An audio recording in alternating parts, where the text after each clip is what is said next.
Welcome back, Philosophy 135. Dr. K here. I hope you all are doing well. In today's video, we're going to talk about William Rowe's taxonomy of views of the divine. Now, William Rowe was a well-known philosopher of religion at Purdue University, where I was a student. I never got to take classes with him. He had retired before I got there, and he has since passed. But everyone that I knew that knew him spoke highly of him. And the first couple short readings that we're going to do in our section on arguments for the existence of God come from an introduction to philosophy of religion, which he wrote. Rowe takes there to be two main kinds of views of the divine.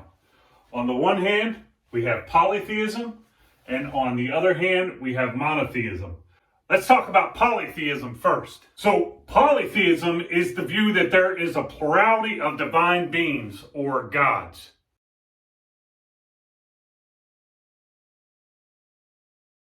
As Rowe points out, the ancient Greeks were polytheists. They believed in various gods or divine beings such as Zeus, Apollo, Hermes, Aphrodite, Ares. And each of these divine beings had domain over different aspects of human life. For example, Ares was the god of war, Aphrodite, the god of love, Dionysus, the god of wine and fertility.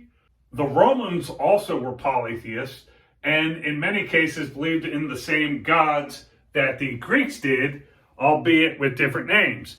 And many times the names that they gave the gods were the same names that we give to the planets in our solar system. For example, the god of war, which the ancient Greeks called Ares, the Romans called Mars. A subcategory of polytheism, which Rowe marks out, is henotheism. Now, henotheism is the view that there's a plurality of gods, but only the god of one's tribe is to be worshipped.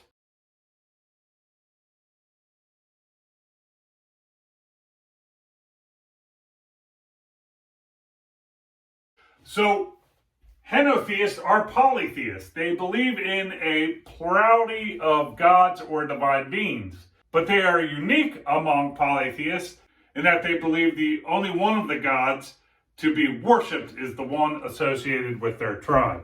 Rowe suggests that the ancient Hebrews were henotheists in that in the Old Testament there's frequent talk about gods of various tribes, but the allegiance of the Hebrews is restricted to the God of their tribe, namely Yahweh.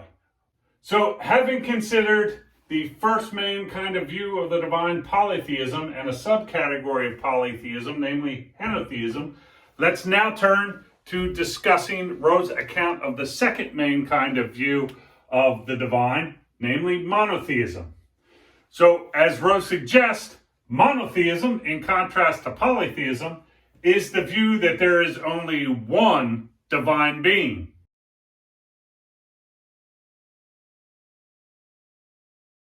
Now, Rowe takes there to be two subcategories of monotheism: physical monotheism and non-physical or spiritual monotheism.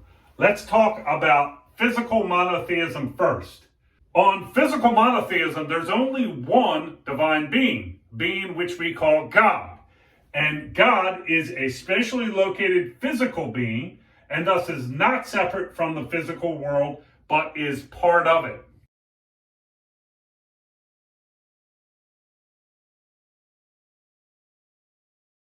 Now, this view of God is also associated more broadly with a view of reality, which we might call physicalism. And physicalism we might define as the view that all objects that exist are physical objects. So people who take God to exist that are physicalists must conceive of God as a physical object. And by a physical object, we mean an object that is extended in the three spatial dimensions of length, width, and height, right? It has spatial extension, and thus through that, where it's extended in space, it has a location in space and is part of the extended or physical world. So then you might say, well, where is God to a physical monotheist? And the typical answer would be up there somewhere, right?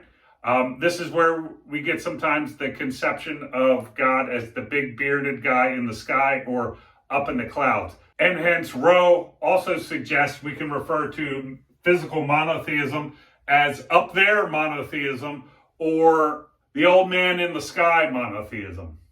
Another conception of God under physical monotheism might be a view that takes God to be the sun or some other heavenly body. Now, Rowe doesn't discuss this next point that I'm going to make, but another philosopher that we're going to read later and that I specialize in, namely Augustine, makes this point.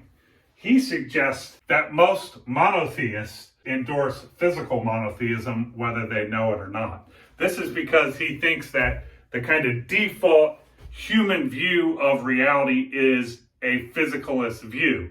Why? Because we're born into this world and the majority of what we experience is this physical world.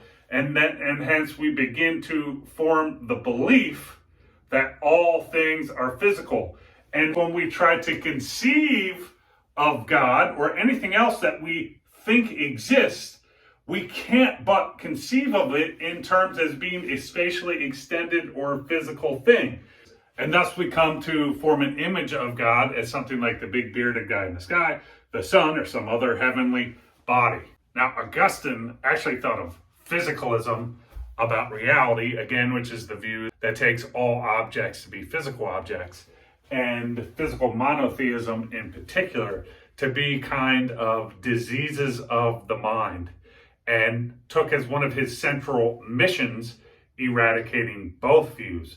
So he thought that reality was composed of physical objects and non-physical objects, and he thought that God in particular was a non-physical or a spiritual object. All right, so this leads us to the next main subcategory of monotheism, namely non-physical or spiritual monotheism.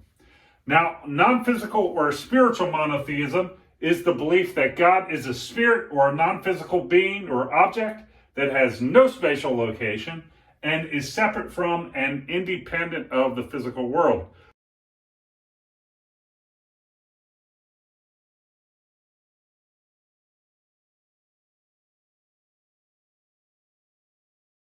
So, proponents of non-physical or spiritual monotheism take God to not be a physical object. They take him to lack physical or spatial extension. He's not extended in the dimensions of length, height, or width. And because being located in space is a function of taking up space, they don't take God to be anywhere in space, or they don't take God to have a location in space. God is something separate from and independent of the physical world. Now, Rowe takes non-physical or spiritual monotheism to have been developed by traditional or big name philosophers and theologians such as Augustine, Boethius, Anselm, Avicenna, Maimonides, and Thomas Aquinas. And among intellectuals, philosophers, and theologians, this has been the dominant view in the West. Hence, we could also refer to this type of view as classical monotheism and take this to be a traditional or classical view of God. But I want to emphasize that calling it traditional or classical doesn't mean that it's the majority view.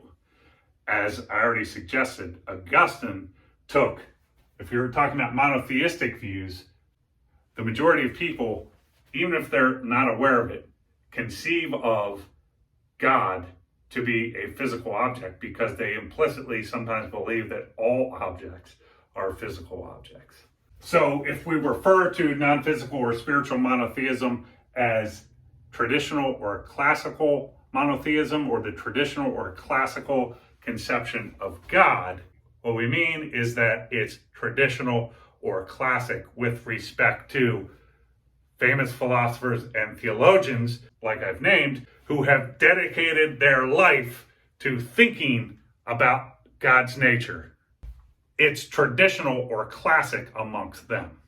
Now, if we want to further flesh out non-physical or spiritual monotheism, or what, again, we might also call traditional or classical monotheism, we could also say that proponents of this view hold not only that God is spiritual or non-physical, that he's not spatially located, and that he's independent of the physical world, they also hold that he's supremely good, supremely powerful, all-knowing, eternal, and self-existent. All right, so in this video, we've talked about Rowe's taxonomy of views of the divine. We said that he took there to be two main views: polytheism, which holds that there is a plurality of divine beings or gods, and monotheism, which is the view that there is only one divine being, God. We saw a subcategory of polytheism was henotheism, which is the view that while there are a plurality of divine beings or gods, the only one that you should worship is the one associated with your tribe.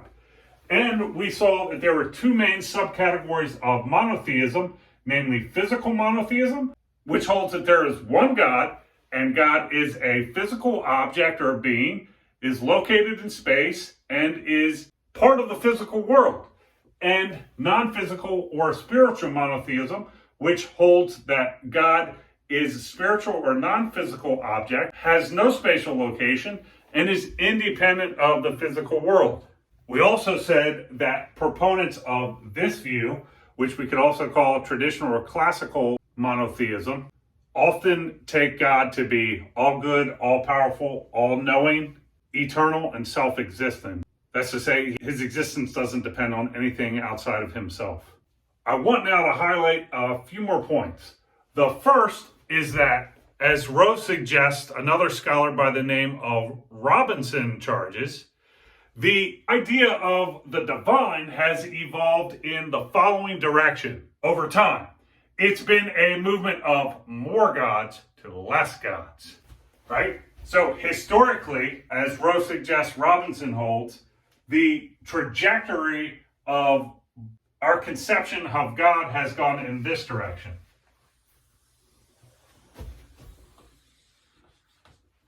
So polytheism generally would be the most primitive view of God, and then we see a kind of narrowing or restriction with respect to worship under polytheism with henotheism. On this, there are many gods. There's no restriction on who you can worship. On this one, henotheism, there are many gods, but there's restriction on who you can worship, namely the ones of the God associated with your tribe.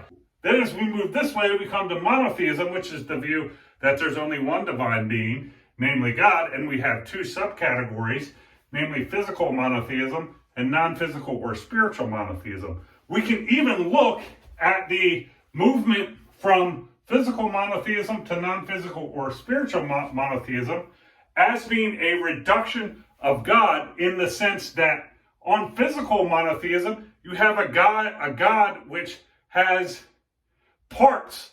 God is a multiplicity, being an extended thing, taking up space. God has extended divisible parts, right? Whereas on non-physical or spiritual monotheism, God doesn't have any physical parts because God's not a spatially extended object. So again, the point here is that we can look at the evolution of humanity's idea of the divine as going from more gods to less in this direction here. The second point that I want to make is that when we're looking at arguments for the existence of God, we're mainly going to be looking at thinkers who are attempting to prove that God exists, where the conception of God is the non-physical or spiritual conception of God, or the traditional or classical conception of God. We're going to focus on arguments for God under that conception. All right, so look, there's more to say on this. We could do a whole course on the taxonomy of views of the divine and go into way more detail, way more subcategory of the views. But this is where I'm going to take us for now. If you have any thoughts or questions on Rowe's taxonomy of views of the divine, I'd love to see them in the comments below.